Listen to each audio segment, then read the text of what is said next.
¿Cuántos dicen amén? Amén. ¿Cuántos dicen aleluya? Aleluya. Que la gloria sea para nuestro Dios. El Señor está aquí. Amén. Agradezco al Señor este regalo de poder estar en medio de ustedes. Estoy muy contento. El Señor está en este lugar y por nada del mundo quisiera estropear este ambiente. Y voy rápido, hermanos. Miren, estoy aquí con toda la humildad del mundo, de verdad. No vengo a predicar bien. Vengo a depositar una palabra que el Señor ha puesto en mi corazón. Amén. No traigo un tema cualquiera. Voy a hablar de una persona que me apasiona. Amén. Vamos a hablar de Jesús en esta tarde. Amén. Porque déjame decirte algo. Jesús marcó la historia. Amén. Y estamos enamorados de Él. Amén. ¿Cuántos están enamorados de Él? Levanta tu mano y confírmalo con un amén. Amén. Un fuerte aleluya. Aleluya. Vamos a ir a la palabra, un Salmos, capítulo 24, verso 7 en adelante. Dice la palabra del Señor: alzad, oh puertas, vuestras cabezas, y alzaos, vosotras puertas eternas, y entrará el Rey de Gloria. Amén. ¿Quién es este Rey de Gloria? Jehová el fuerte y valiente. Jehová el poderoso en batalla. Alzad, oh puertas, vuestras cabezas, y alzaos vosotras puertas eternas, y entrará el Rey de Gloria. Vuelve a preguntar: ¿quién es este Rey de Gloria? Jehová de los ejércitos es el Rey de Gloria. Amén. Que Dios nos bendiga a través de su palabra. Amén. Miren, en mi corta capacidad, amada iglesia, estas palabras sencillas que tengo, no traigo nada nuevo, hermanos, aleluya, pero en esta tarde por la fe vamos a darle la mano al Espíritu Santo y abróchense los cinturones, porque en esta tarde vamos a dar un viaje y vamos a centrarnos y vamos a despegar en este ambiente de gloria y de adoración que hay. Amén. Amén. Dice el verso: alzad, oh puertas, vuestras cabezas, y alzaos vosotros puertas eternas, y entrará el Rey de Gloria. ¿Quién es este Rey de Gloria? ¿Saben, hermanos, lo que significa esta palabra Rey de Gloria? Significa el que tiene fama de honra.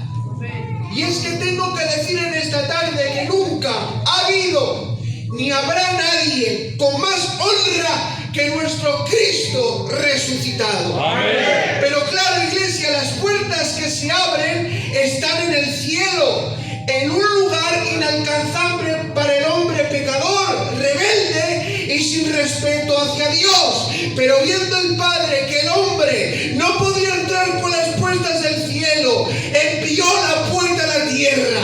Por eso Jesús dijo: yo soy la puerta de las ovejas. El que por mí entrare, hallará pastos para su alma. Amén. Te hago una pregunta en esta tarde: ¿a qué le temes más? ¿A lo que escuchas o a lo que ves? Amén. Hoy te dice tu Dios: ¿no soy yo más grande que lo que alcanzan a ver tus ojos cuando miras al infinito? ¿No puse yo cada estrella en su sitio y ninguna se mueve sin mi permiso? ¿No sabes tú que si no es por mi palabra ni las hojas caen? ¿No sabes que si no es por mi nombre el mar no se quedaría en su sitio? ¿No sabes que sin mí nunca dejaría de llover? ¿Por qué dudas? ¿Por qué dudas? Duerme en medio de la tormenta. Tira la red otra vez a la derecha y volverás a pescar en medio de tu mar desértico que te rodea. No confíes lo que ven tus ojos. Yo veré por ti. Amén. Acompáñame en esta tarde y medita conmigo. ¿Quién es Jesús? Escuchen, ni tan siquiera la persona de Jesús se salva de la oleada de opiniones que han surgido sobre él desde hace más de 2000 años. Esas opiniones quedaron registradas en diferentes partes de los evangelios. Jesús les pregunta a sus discípulos: ¿qué dice la gente que yo soy? Los discípulos no pudieron entregar una sola respuesta porque las opiniones eran muchas.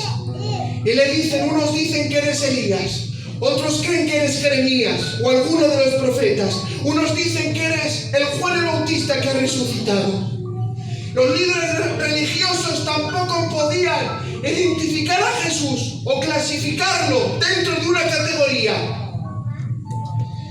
Pero dice, hermanos, que muchos de los fariseos y de la sinagoga creyeron en Jesús, pero le seguían en secreto por miedo al Sanedrín. Nicodemo lo honró llamándole rabí, que significa maestro, llegándole a decir, Jesús, sabemos que lo que tú enseñas proviene de Dios.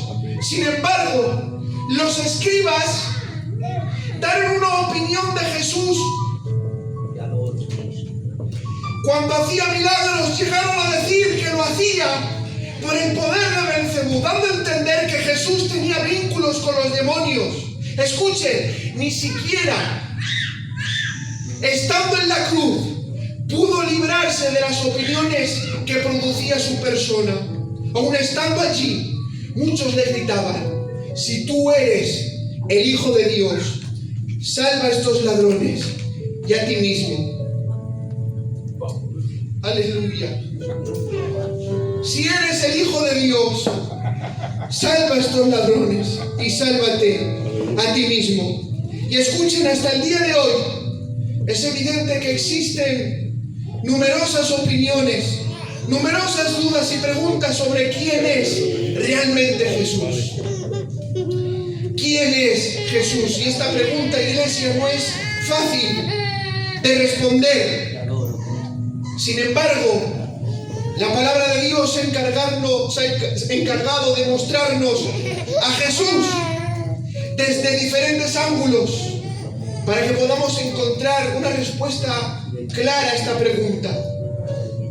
Escuche, Jesús cambió para siempre la historia de la humanidad. Su vida marcó un antes y un después.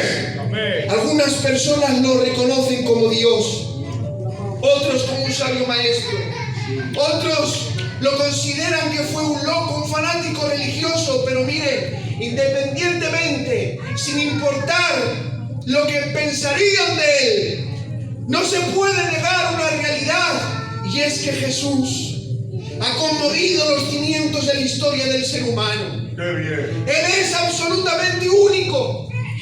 Es muy importante que entendamos esto, ya que estamos en medio de una sociedad cada vez más contraria a la fe cristiana. Él es único. Amén. Único en la historia, claro. Único en la enseñanza, amén. Único en ejemplo, en carácter. Él es la excepción y en sí mismo la esencia del cristianismo. Jesús es la esencia del evangelio. Amén. Jesús es el epicentro de este libro. Amén. Y a través de los años muchos líderes religiosos han pasado por esta tierra, pero ninguno tuvo las condiciones que Cristo tuvo para ser considerado único en toda la historia. Amén. Cristo fue único, único en su tiempo, único en su naturaleza, único en su nacimiento, único en su esencia, en su santidad, en autoridad, en su muerte, porque muchos murieron crucificados, pero el que estaba en la cruz era diferente. Amén. Y ninguno había confrontado la cruz como él. Él fue único también en su resurrección, iglesia, porque ninguno resucitó como él. Porque muchos resucitaron, pero resucitaron y luego murieron. Pero como él no tenía pecado, no podía ser víctima de ese estado de muerte. Su cuerpo no podía haber corrupción, pues estaba escrito, Salmo capítulo 16, verso 10: no dejarás mi alma en el Seol, ni permitirás que tu santo vea corrupción. Por eso él impactó en la humanidad, aunque muchos no le hayan creído, pero los ateos reconocen su impacto, reconocen su repercusión y su efecto. Y tengo que decir en esta tarde que el efecto de Cristo continúa sintiéndose en toda la tierra, aun después de casi 2000 años después de su muerte. No hay nadie como Jesús, iglesia. Amén. Que tendrá ese Jesús que en pleno siglo XXI tantos jóvenes, Tantas miles y miles de personas de todas las edades le siguen. Ojalá fuese capaz, iglesia, de explicarte con mejores palabras lo que significa conocer a Jesús. Pero solo te puedo decir en esta tarde que Él es real. Amén. Él cambió mi vida. Amén. Y lo sigue haciendo cada día. Y que sigue cambiando la vida de miles y miles de personas a lo largo de la historia. Y si tú te animas, también puede marcar tu historia. Amén. Él puede cambiar tu historia. Adán tuvo su historia con Dios y murió. Noé también tuvo su historia con Dios y murió. Moisés tuvo su historia con Dios y murió. Josué, Samuel, David, Isaías, Jeremías, Daniel, Ezequiel, Oseas, el último de los profetas, Juan el Bautista, tuvo su historia con Jesús y también murió. Escucha, ahora te toca a ti tener tu propia historia con Jesús. ¡Oh! ¿Cuántas iglesias has pastoreado? ¿Cuántas veces Dios te ha utilizado? Escucha, sigue haciéndolo. Pero escucha, ese trabajo tiene una entrada y una salida. Tiene un tiempo, pero hay una aventura que nunca termina. Y es la aventura de conocerle. Es más, necesitarás toda una eternidad y un cuerpo glorificado para poder reconocerle. Escucha, lo vas a ver y lo vas a experimentar en toda su plenitud. No hay nadie como Jesús. No hay nadie como Él. Gracias. La Biblia tiene grandes expresiones, palabras profundas acerca de Jesús. Muchas reflexiones. Muchas de ellas son humildes, pero no por eso son pequeñas. Como por ejemplo, lo llaman siervo sufriente, varón de dolores, experimentado en el quebranto, carpintero, hijo de David, rey de David. Pero hay un verso, iglesia, en Juan 1:1, que va más allá del Génesis. Génesis significa origen o principio de algo. Génesis describe el principio de la creación, el origen de la creación, pero Juan va más allá y dice: en el principio era el verbo. Aleluya. Y el verbo estaba con Dios. Amén. Y el verbo era Dios. Y dice más abajo: y el verbo se hizo carne y habitó entre los hombres y vimos su gloria, gloria como el unigénito del Padre. Juan nos está diciendo que Jesús tiene una característica intrínseca que solo Dios tiene, y es la eternidad. La palabra de Dios afirma en múltiples maneras la eternidad de la persona de Jesús. Algo que muchos de los que se llamaron Mesías aseguraron ser seres eternos, pero solo Jesús lo demostró. Amén. Y existen muchas personas interesadas en negar la divinidad de Jesús, como por ejemplo los mormones, los testigos de Jehová, y han tenido la osadía de presentar a un Jesús como una criatura, porque claro, toda criatura tiene un comienzo y por lo cual no puede ser Dios por definición. Pero la palabra de Dios afirma que el verbo, que Cristo, se hizo carne y habitó entre los hombres. Y la palabra también nos enseña que Jesús era igual a Dios, pero que no consideró su igualdad con Dios como algo que aferrarse, sino que se despojó de su gloria y tomando forma de siervo se humilló hasta la muerte, y muerte de cruz. Aleluya.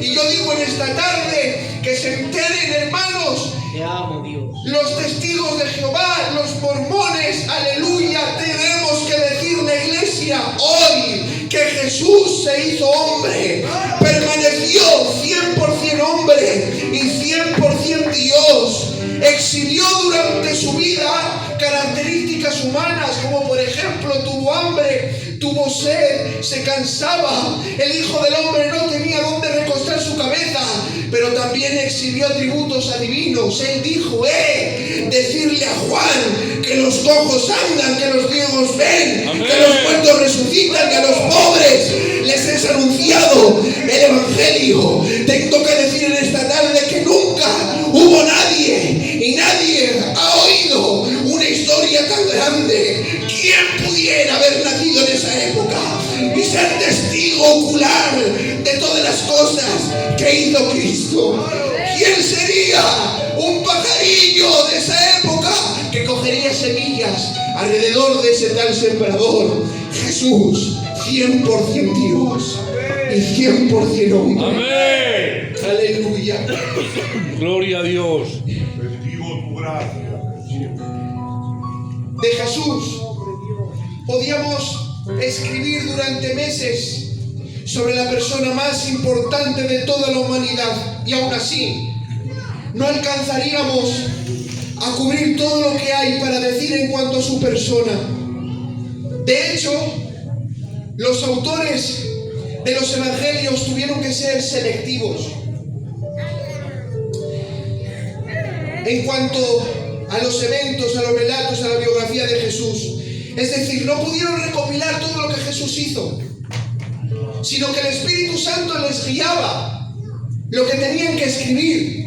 Lo más importante, escuchen, dice Juan capítulo 21, verso 25, dice: hay también otras muchas cosas que Jesús hizo, las cuales si se escribieran una por una, pienso que ni aun en el mundo cabrían los libros que sabrían de escribir. Aleluya. Amén. Amén. El apóstol Juan termina su evangelio magnificando, alabando, exaltando la abundancia de las obras redentoras de Jesús. No hay nadie como Jesús. Amén. Marcó la historia para siempre. Qué bien. Y es impresionante, hermanos, poder leer la palabra y ver de qué manera las enseñanzas de Jesús confrontan el pecado del hombre y ponen en evidencia las diferentes manifestaciones de ese pecado, que son nuestro egocentrismo, nuestros delirios de grandeza,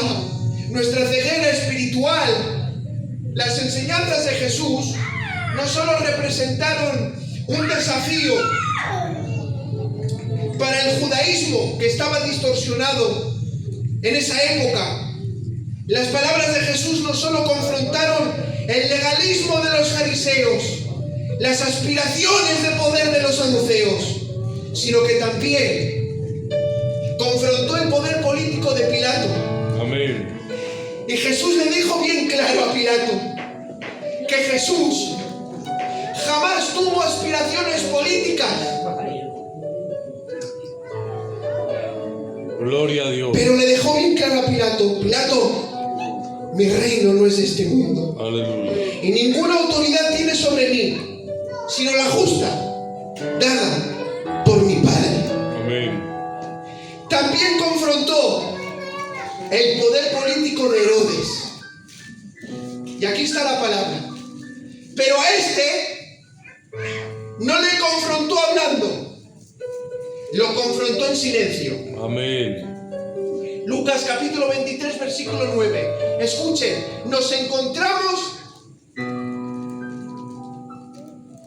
con uno de los silencios más impactantes de toda la Biblia. Dice: y Herodes le hacía muchas preguntas, pero Jesús no le respondió nada. Guardó silencio.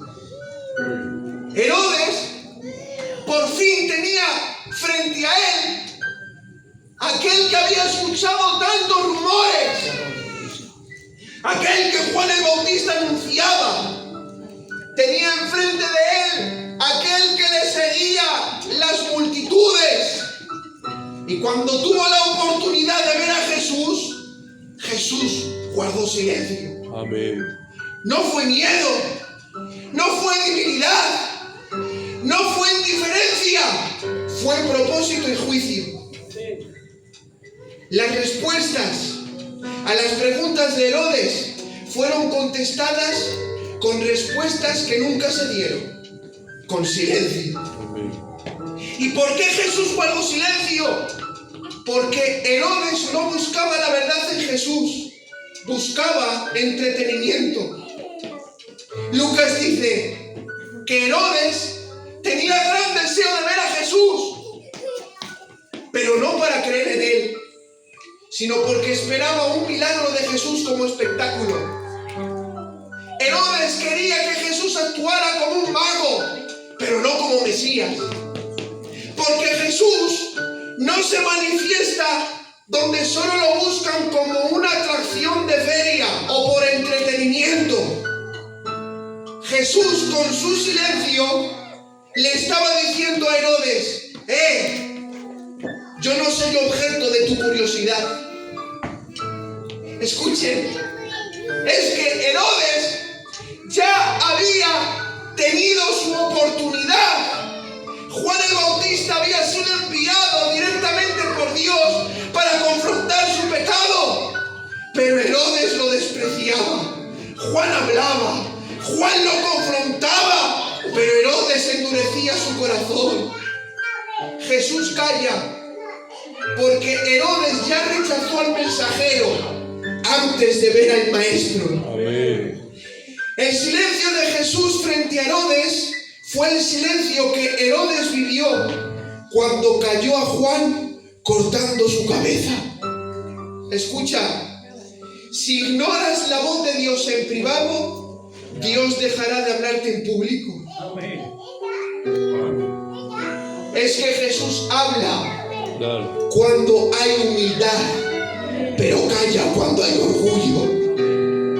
Ante los fariseos habló, ante Pilato razonó, ante la samaritana reveló, ante Nicodemo enseñó, ante los discípulos abrió los cielos, pero ante Herodes cayó.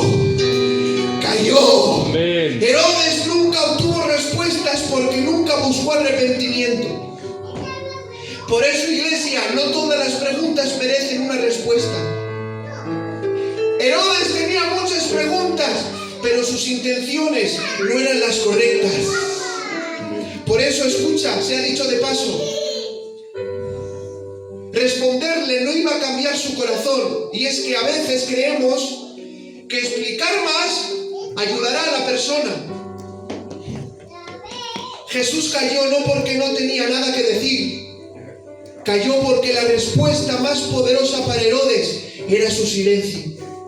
Aleluya.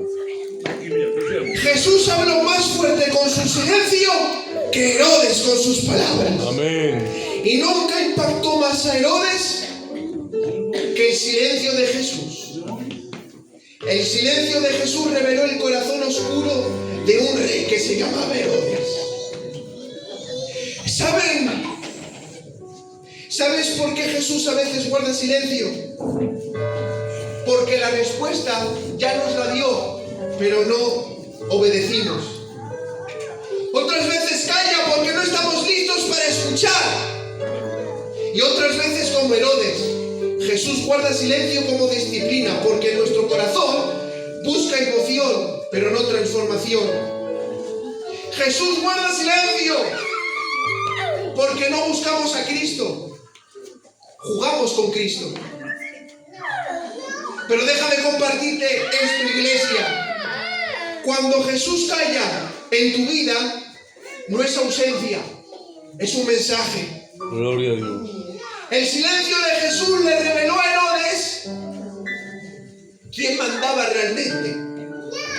Aunque Jesús era el prisionero y Herodes era el rey, Jesús tenía control de la situación. Amén. Herodes quería verle haciendo señales, pero Cristo se negó. Herodes quería palabras, pero Jesús le dio silencio. Y por primera vez el poder político de Herodes tembló en ese momento. Porque parecía que Herodes tenía autoridad, pero Jesús le mostró que nadie obliga al Hijo de Dios a hablar. Amén. Y me encanta Jesús, hermanos. Estamos enamorados de Jesús. Amén. Nos apasiona su historia. Cuando Jesús vino a nosotros y se encarnó, por fin entró la verdad en el mundo. Y con esa verdad, nuestro mundo por fin se llenó de pureza, se llenó de santidad, se llenó de limpieza y de justicia. Y acompáñenme, hermanos, Marcos capítulo 15, verso 39 y Mateo capítulo 27. Jesús hace temblar a Roma. ¿Por qué? Porque nos encontramos con un centurión que cometió traición al César con solamente 6 palabras frente a una cruz. Escucha, en Roma, decir hijo de Dios era más que una frase religiosa. Era un término político,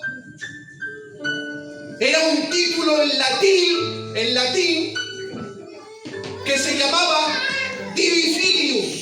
Es decir, era una palabra que estaba reservada legalmente para una sola persona, para el César. Veías ese título en las monedas, en las estatuas, en los decretos imperiales del César.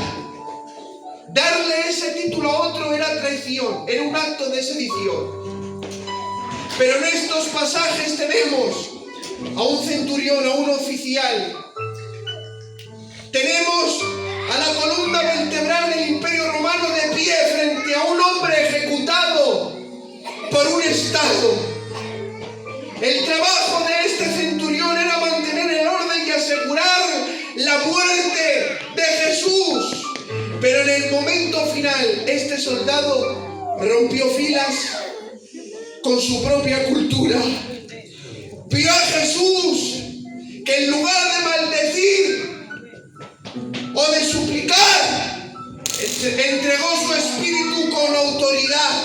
Amén. Diciendo: consumado es, todo está cumplido. Amén. Padre, en tus manos encomiendo mi espíritu. Amén. De repente, hermanos, este centurión vio la oscuridad abrazar la tierra y empezó a sentir debajo de sus sandalias que el mundo comenzó a temblar. Y allí, rodeado de sus compañeros de milicia, pronunció la palabra prohibida. Verdaderamente este era el Hijo de Dios. Amén. Este centurión reconoció que la verdadera autoridad no estaba sentada en un trono en Roma, sino colgada en un madero en Jerusalén. Nos encontramos, hermanos, ante una conversión, ante un convertimiento, pero que no era emocional. Nadie, hermanos, está tan lejos, ni demasiado doctrinado, ni tampoco nadie es demasiado enemigo.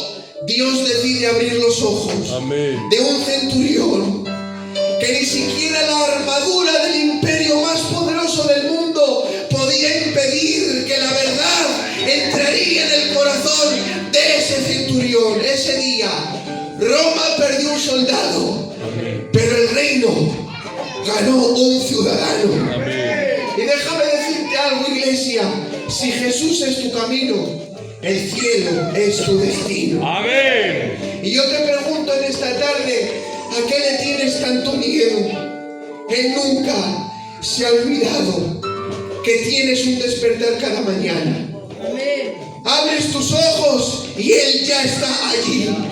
Siempre te ha llevado en sus brazos. Cuando el camino se ha vuelto turbio, Él te ha salvado. Y aleja todo de ti, todo lo que te hiere. Él diseñó tus sueños.